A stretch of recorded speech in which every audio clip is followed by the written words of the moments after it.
Écoutez, enchanté. Bienvenue à tous pour cette Malte Academy. Je me présente, je suis Axel Sillière, Community Developer chez Malte.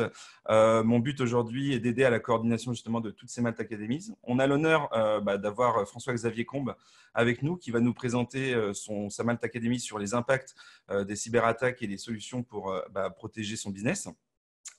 En attendant que tout le monde se connecte, parce que là, il y a pas encore beaucoup de personnes, je vais vous présenter rapidement Malte et ce pourquoi on est là. Du coup, Malte, on est une entreprise de mise en relation entre les clients et les freelances.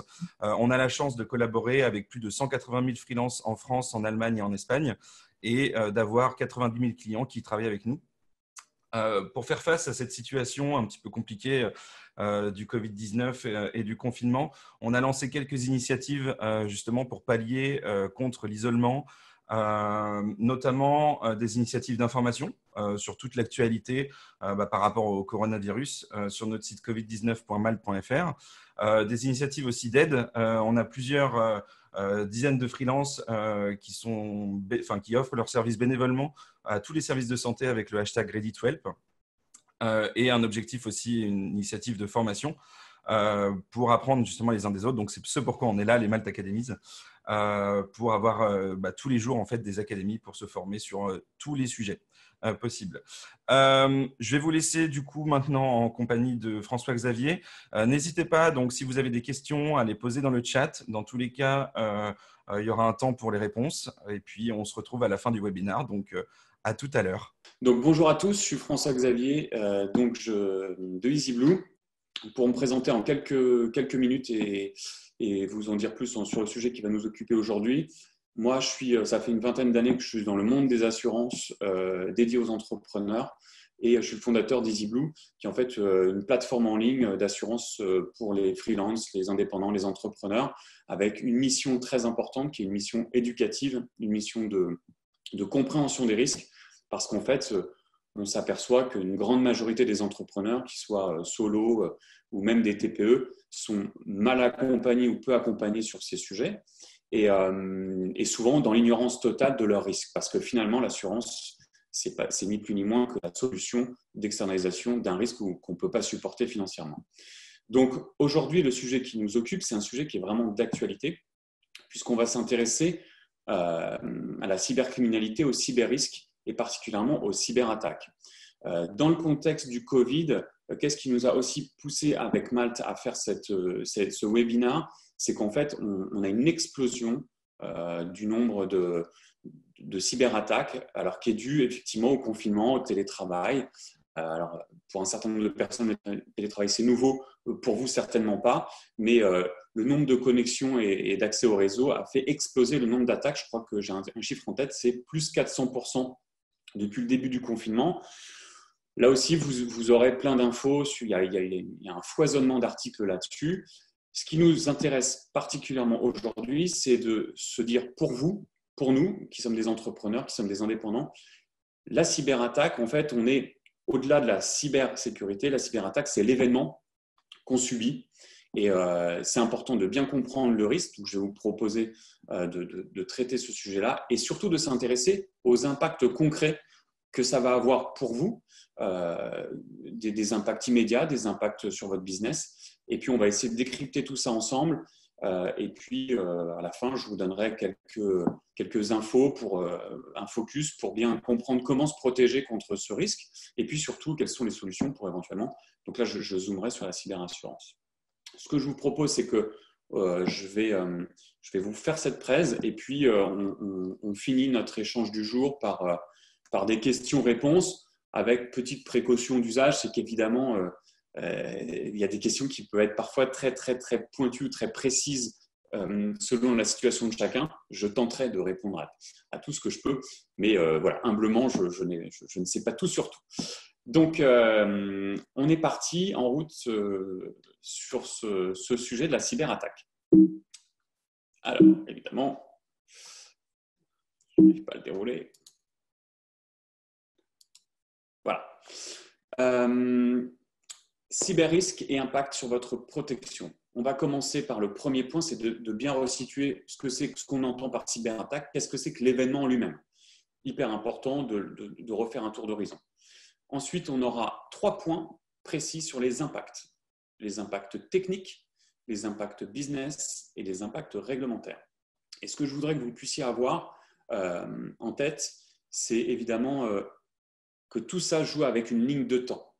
On est sur quelque chose, le temps est votre ennemi, le temps il faut vraiment à chaque fois gagner du temps. Et c'est aussi pour ça que c'est important que vous soyez avec moi aujourd'hui pour parler de ce sujet, parce qu'on verra que plus on anticipe, plus on réfléchit en amont à toutes ces problématiques, plus on va pouvoir mettre en place des mécanismes qui sont quand même gagnants.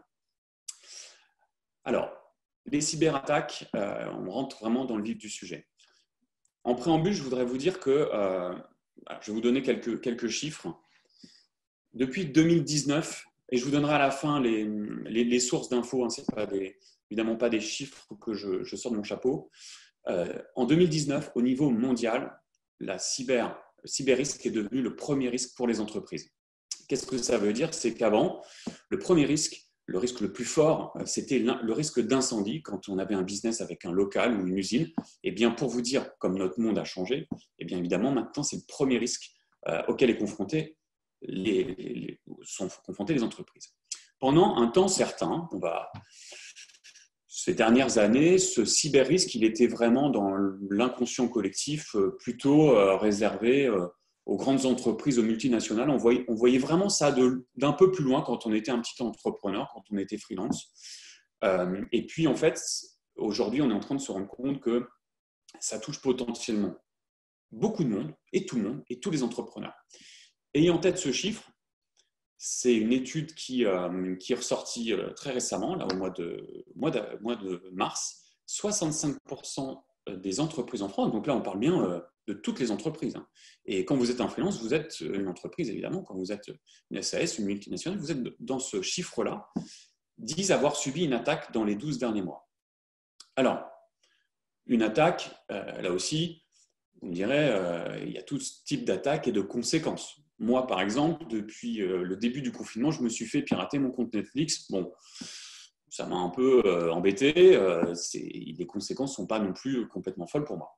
Néanmoins, quand on redescend sur le deuxième chiffre que je vous donne, c'est qu'on s'aperçoit que 57% de ces attaques ont eu pour nos entrepreneurs, pour les entreprises concernées, des conséquences néfastes.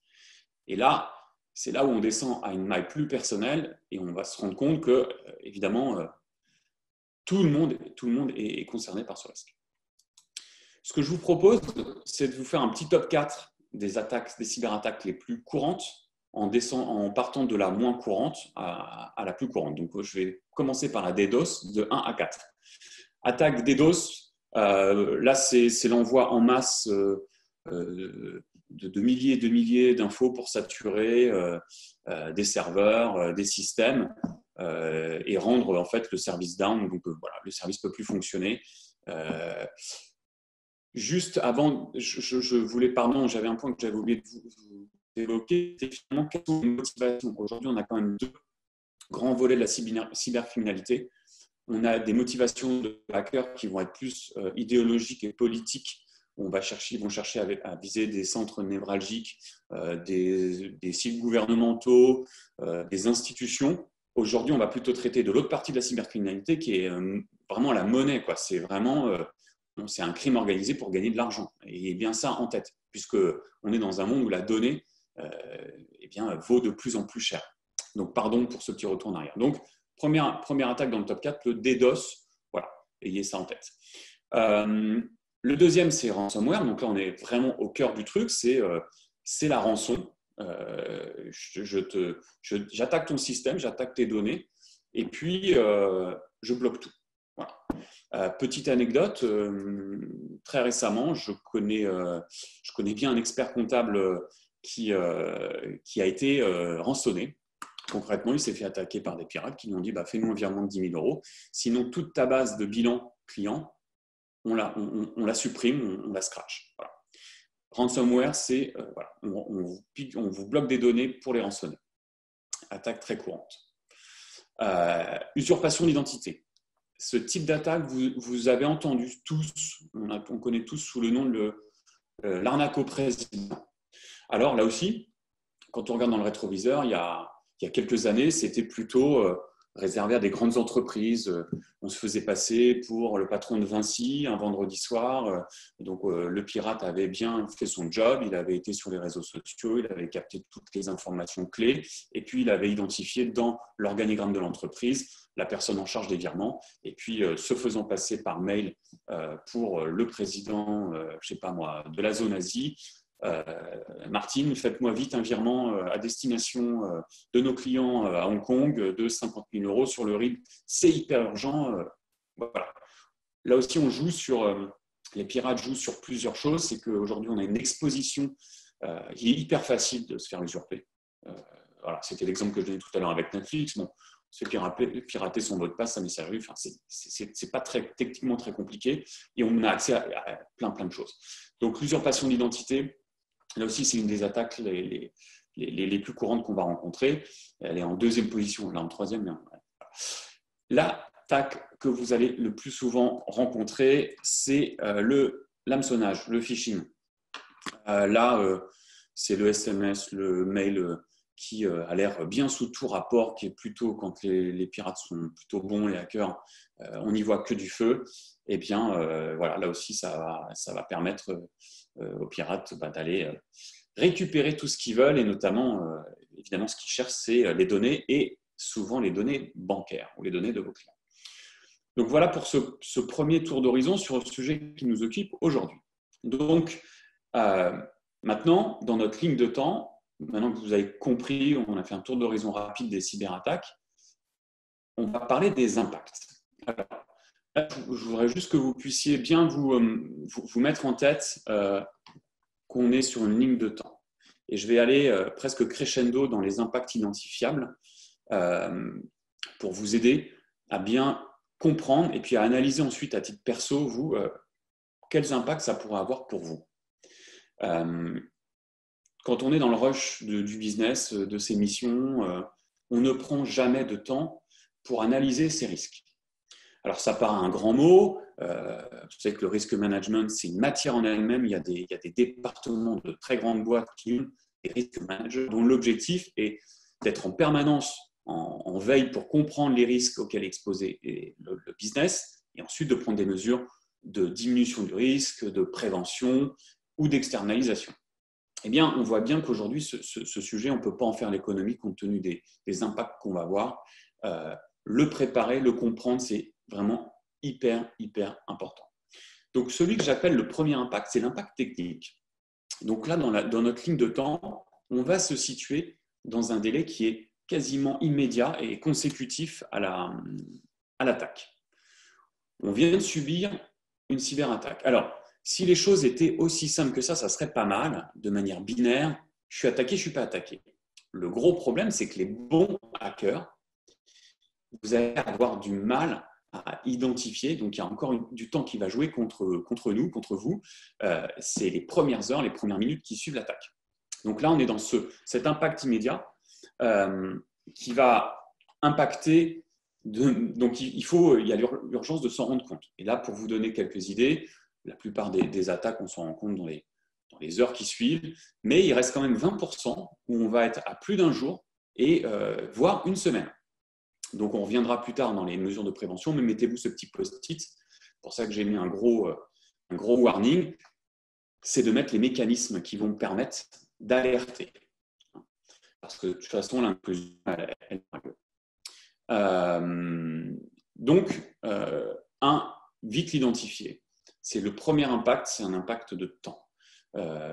L'autre impact que ça va avoir, évidemment, ça va être sur vos données, sur votre système d'information, sur vos fichiers, sur les données que vous possédez. Et donc là, évidemment, il va falloir bien faire une espèce d'audit général en se disant, bon, à quel point je suis touché finalement, à quel point je suis impacté. Donc là, il faut auditer tout son système avec un ordre précis. Intellectuellement, il faut vous mettre dans une chaîne.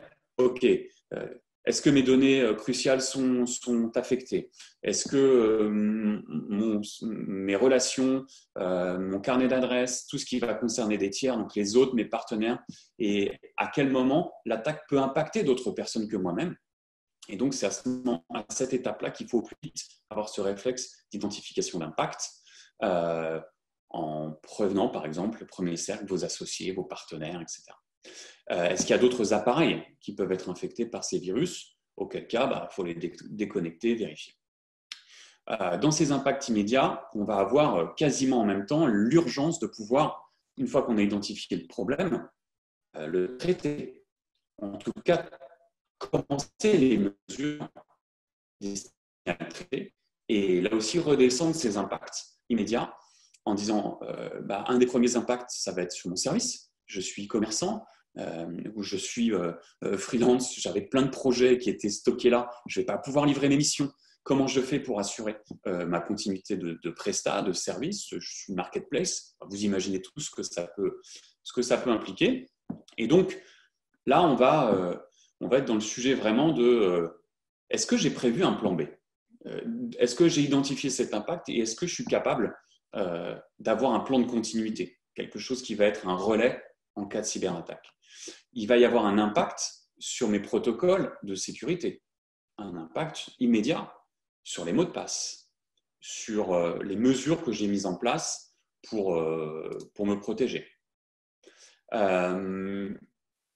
Donc, là, vous voyez bien, il faut prendre dans l'ordre, toujours dans cette logique d'audit et d'intervention rapide. Pardon. Hop, je reviens en arrière. Et non. Pardon, c'est les aléas du direct. Je suis navré. Je vais me remettre dessus.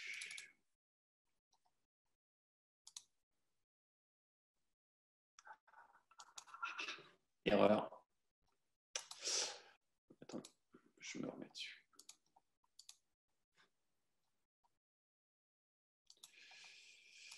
Voilà, vous faites comme ça, vous avez fait une petite pause.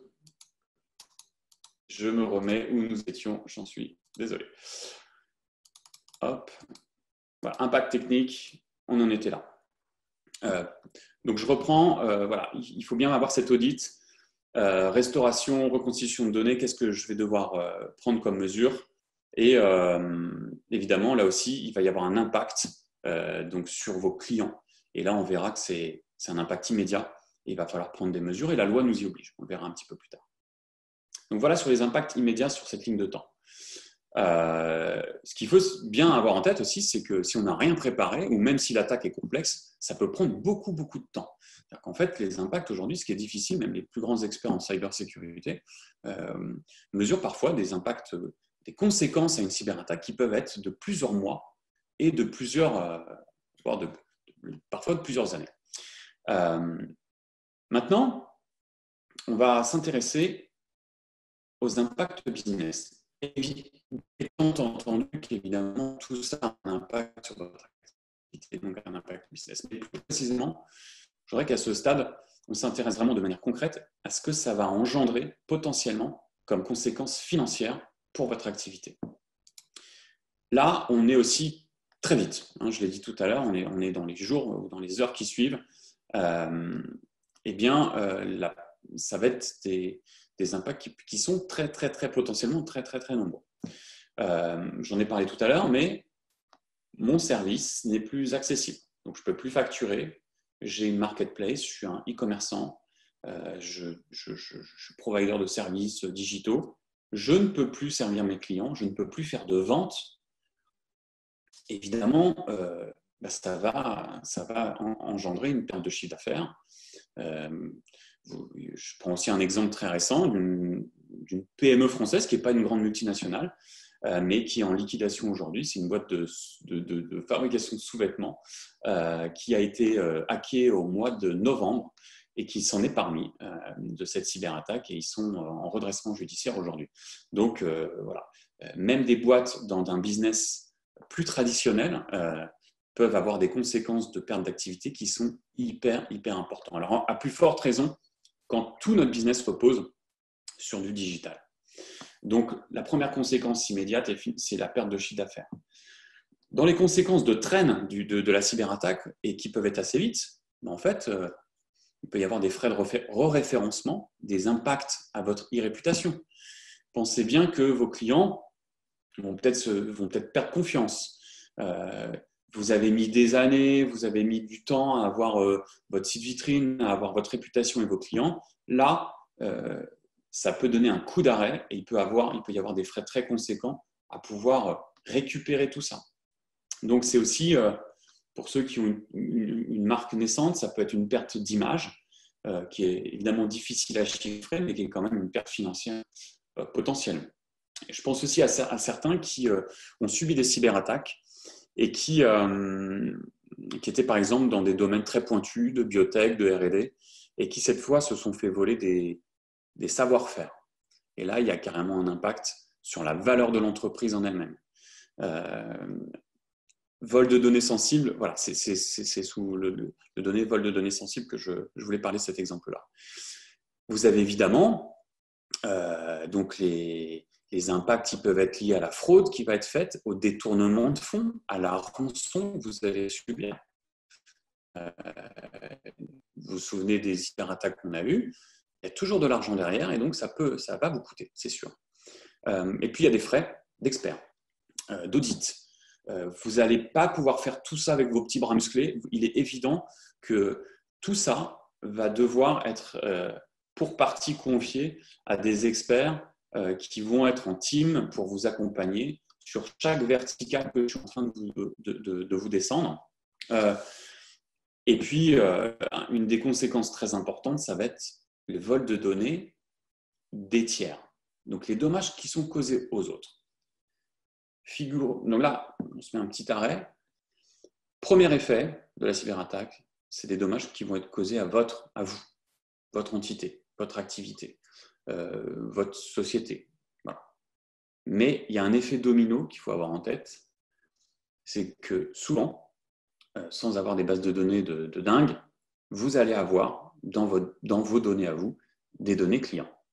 Vous allez peut-être avoir le nouveau plan stratégique SEO d'un client hyper important. Vous allez avoir les données 3D d'un nouveau prototype de bouteille d'eau d'une grande marque d'eau minérale.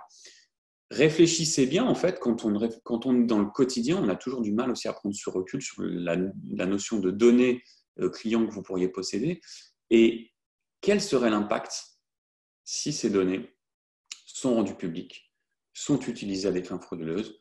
Vous vous souvenez aussi de pizza, Domino's Pizza, qui s'est fait hacker toute sa base avec les cartes bancaires de ses clients. Enfin, voilà, une catastrophe industrielle. Il y a des plus petits cas, mais qui relatent vraiment qu'il y a un effet domino auquel il faut vraiment réfléchir et qui a un impact très, très, très fort et très coûteux.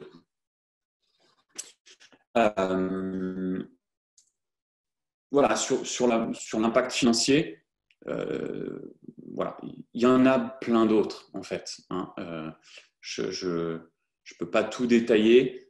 Selon le business de chacun, ce que je voulais vous donner aujourd'hui, c'est d'avoir des clés et surtout une grille de lecture en se disant qu'est-ce qui va m'impacter avec cette fameuse chaîne, d'abord mon business et est-ce que je suis exposé à des risques externes. Et là, ça me fait plutôt une bonne transition sur la partie qui va concerner le réglementaire. L'impact réglementaire qui va aussi potentiellement être un impact financier. Vous connaissez tous par cœur, je suppose, le règlement général pour la protection des données, qui, en France, c'est la CNIL qui est le gardien du temple de cette directive européenne transposée en mai 2018, qui va impliquer des choses assez importantes en termes de délai et de manière de notifier les clients. Ce qui a changé fondamentalement, alors, la vue générale, c'est que le premier objectif du RGPD, je ne vais pas vous faire un cours dessus, mais pour un petit rappel, c'est d'abord de protéger les données personnelles, des personnes physiques.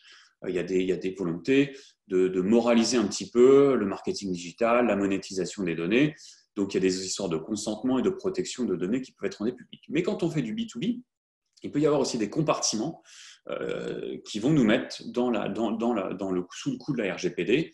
On peut avoir aussi des données personnelles non publiques d'un client. Donc, il y a des données publiques en B2B qu'on va trouver sur Info Société, etc., qui sont hors du champ de la RGPD. En revanche, si j'ai des données plus particulières de mon chef d'entreprise, de mon client, là, je peux être sous le coup de la RGPD. Et puis, encore une fois, peut-être que mon client qui est en train de me refaire faire son site de e-commerce, il va me confier sa base client pour que je l'analyse en marketing. Et je vais peut-être avoir des données personnelles pour le coup de ce client-là. Pensez bien à tout ça. Eh bien, RGPD dit, vous êtes attaqué, donc vous allez devoir documenter et justifier des mesures que vous avez prises déjà auprès de la CNIL. Donc vous allez devoir après appeler la CNIL en disant je viens de me faire attaquer, voilà l'ampleur, voilà les mesures, voilà ce qui s'est passé, voilà les mesures et comment on documente. Donc vous voyez, c'est lourd. Vous avez 72 heures, et bien ça en tête. Et puis après, eh bien vous avez un impact consécutif et du coup financier, ce sont ce qu'on appelle les frais de notification. Vous avez l'obligation de notifier, c'est-à-dire vraiment là, c'est du formel. Hein, vous devez prévenir toutes les personnes qui ont, les clients ou toute personne qui aurait subi un vol, détournement ou aurait été exposé, ou leurs données auraient été exposées par la cyberattaque. Là, quand je disais que ça peut être du lourd, c'est que les sanctions financières, elles sont entre 2 et 4% du chiffre d'affaires du professionnel, en cas de non-respect de ce formalisme et de ces obligations. Et elles sont d'ordre civil et aussi pénal. Donc là, personne ne peut passer au travers de cet impact-là. C'est très, très important, là aussi, de pouvoir, en amont, avoir préparé les choses. Voilà, donc en synthèse, à ce stade, on a vu qu'il y avait une ligne de temps, que post-cyberattaque, il y a un degré d'urgence qui est prégnant. Voilà, on ne peut pas se dire on verra ça plus tard. Donc il y a vraiment l'urgence à la manière d'un incendie, finalement, d'abord d'éteindre au plus vite, et puis ensuite de faire l'état des pertes, de regarder ce qui a brûlé, ce qui tient, est-ce que la structure va s'écrouler. Voilà, je pense que l'incendie est un bon exemple pour se figurer des mesures d'urgence à prendre et des impacts. Puis après, vous voyez qu'il y a des impacts financiers de court terme et de long terme. Et puis, il y a des impacts qu'on vient de voir qui sont la RGPD et la loi. Maintenant, ce que je vous propose, c'est de s'attarder un peu plus sur comment se protéger. Alors là, c'est un petit volet qui va être un peu plus de prévention. Encore une fois, toutes les mesures en amont en termes de cybersécurité sont bonnes à prendre. Tout ce qui va consister à déjà se poser pour, je dirais, cartographier son risque. En gros, on prend une feuille de papier et on se dit demain, comment je suis organisé moi dans mon boulot, quelles sont mes interactions, où sont mes fichiers, est-ce que je fais des… Voilà. Ça, c'est hyper important de déjà avoir cette réflexion. Ça permet aussi d'être beaucoup plus agile au moment de l'attaque et beaucoup plus vigilant. Donc, comment se protéger ?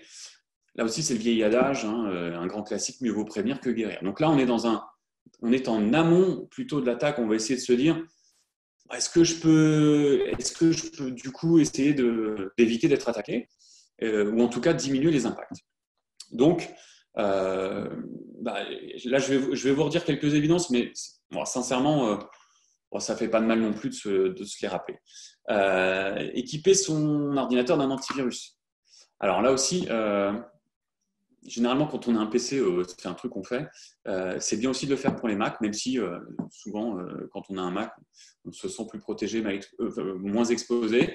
En revanche, il existe des antivirus gratuits qui vont être utiles, et il y a un peu une fausse croyance là-dessus. Donc, voilà, ça ne fait pas de mal, un antivirus, un firewall, ça permet déjà de prendre les mesures un petit peu essentielles.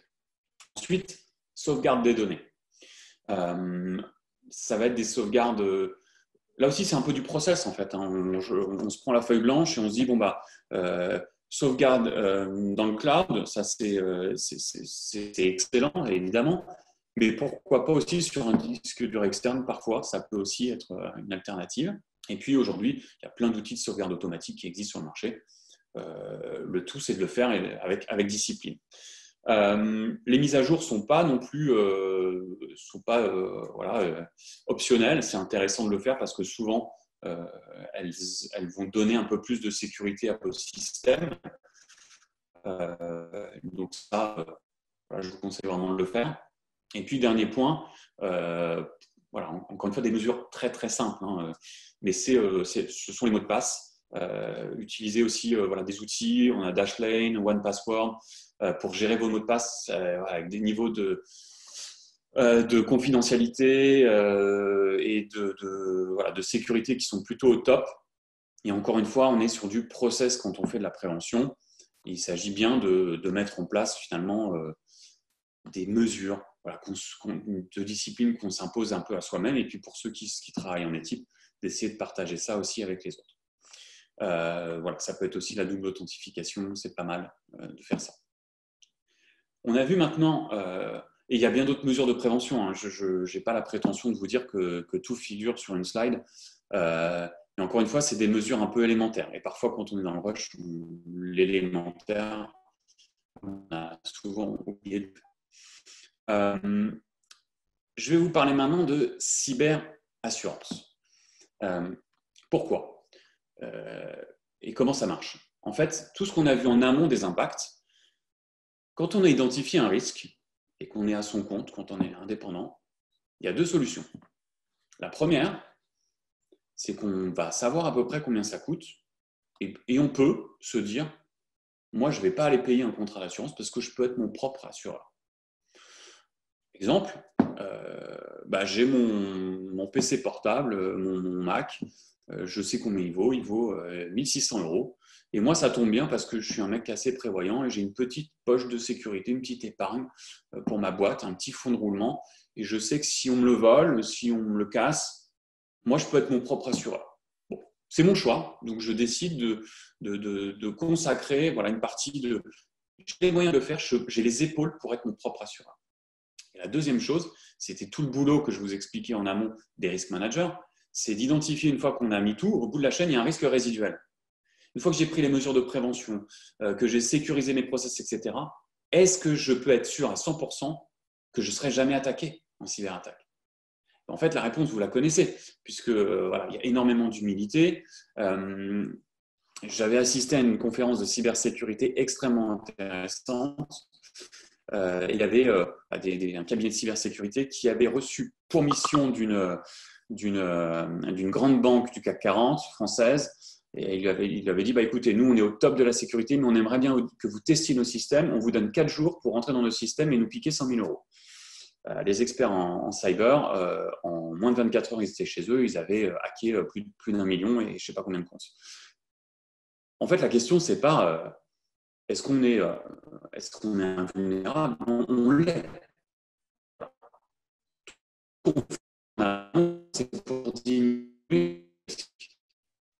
Est-ce qu'on est capable de l'absorber? Elle est là pour externaliser un risque que vous ne pouvez pas supporter financièrement, qu'on ne peut pas tenir tout seul. Là-dessus, je vous donne une étude qui est sortie très récemment. Quand je vous disais 65% des entreprises disent avoir subi une attaque en France, 57% ont des effets néfastes. La plus petite attaque, elle est passée le plus petit seuil de coût d'une attaque moyenne, il est passé de 3 000 à 9 000 € depuis quelques mois. Et ça peut être beaucoup, beaucoup plus important. Donc, l'architecture d'un contrat de cyberassurance, il est de recevoir, d'externaliser votre risque. OK. Et comment ça marche? Il y a deux volets principalement sur les contrats que vous allez trouver sur le marché. Eh bien, vous allez avoir un premier volet qui concerne l'assistance d'urgence. Là, c'est plutôt un côté serviciel. En gros, vous avez un numéro dédié. C'est votre 911, c'est votre numéro d'urgence en cas d'attaque. 24 heures sur 24, vous avez en fait des gens qui sont au bout du téléphone qui vont coordonner une team en fonction de votre attaque. En gros, c'est un service qui vous est donné par le contrat que vous achetez. Et là, vous êtes assisté sur toutes les procédures et les mesures à prendre. Donc, évidemment, ça, c'est un service qui est hyper important parce qu'on a vu qu'en urgence, on ne peut pas tout faire soi-même. Et puis, le deuxième volet, c'est un volet financier. Et là, c'est tous les impacts financiers qu'on a évoqués avant. Moi, je n'ai pas les moyens de les payer. Qui peut me les payer? Là, c'est mon contrat. de cyberassurance qui va jouer son rôle d'assurance. Et le rôle de l'assureur, c'est quand on paye une prime et qu'on a une garantie, c'est à la suite d'un événement de cyberattaque, il y a une liste de frais qui sont pris en charge. Donc là aussi, vigilance, voilà, regardez bien quand vous allez chercher sur le marché, regarder les différents contrats. En fait, ce qui fait la différence, c'est les frais qui sont pris en charge. Donc, regardez dans le détail ce qui est pris en charge, ce qui n'est pas pris en charge.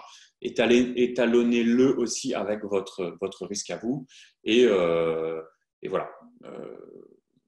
C'est une solution pour moi qui est évidemment, c'est mon métier, qui est incontournable quand on sait que c'est devenu un premier risque pour les entrepreneurs et que ça peut coûter très vite des dizaines de milliers d'euros. Voilà, moi je crois que j'ai fini mon tour d'horizon à ce stade. Donc voilà, si je voulais vous donner juste une synthèse très rapidement, le plus important, c'est que vous fassiez ce job en amont de compréhension de votre risque, votre vulnérabilité au cyber, prendre de la prévention et évidemment, dernier volet que je peux vous conseiller, c'est de chercher un contrat de cyberassurance parce qu'il est certain qu'aucun de nous ne peut supporter le coût d'une cyberattaque financière qui a tendance de plus en plus à évoluer. Voilà, donc merci de m'avoir écouté. Maintenant, je vous propose, de répondre à vos questions directement. Si vous en avez, évidemment. Je reprends la parole. N'hésitez pas à poser vos questions dans le chat si vous en avez. Et puis, si vous n'en avez pas, c'est que c'était très clair, comme l'a dit Margot. Donc, on laisse encore une petite, même pas 30 secondes s'il y a des questions. Sinon, on terminera là-dessus. Très clair. Écoute, c'est que ta conférence était parfaite, du coup. Donc, c'est très bien. Je vais juste reprendre la main. Tac. Pour clôturer ce petit webinaire et cette petite Malte Academy. Du coup, merci à toi, François-Xavier, c'était super. Il y avait 2-3 petits problèmes de son et de connexion, mais je suppose que, de toute façon, tu n'y peux rien, parce que la connexion, malheureusement, c'est comme ça. Pour tous ceux qui nous ont suivis, merci à tous d'être venus. N'hésitez pas à retourner sur le site maltacademy.com pour découvrir les nouvelles académies qui vont arriver, notamment la semaine prochaine. Si vous voulez faire comme François-Xavier et devenir speaker sur un sujet que vous maîtrisez, n'hésitez pas à répondre au petit formulaire qui est présent sur le site pour devenir speaker. Et si évidemment il y a des Malte Academy que vous n'avez pas vues et que vous souhaitez revoir, il y a une solution de replay sur le site, donc n'hésitez pas. Merci à tous, merci à toi François-Xavier, et puis à très bientôt. À très bientôt, merci. Au revoir. Au revoir.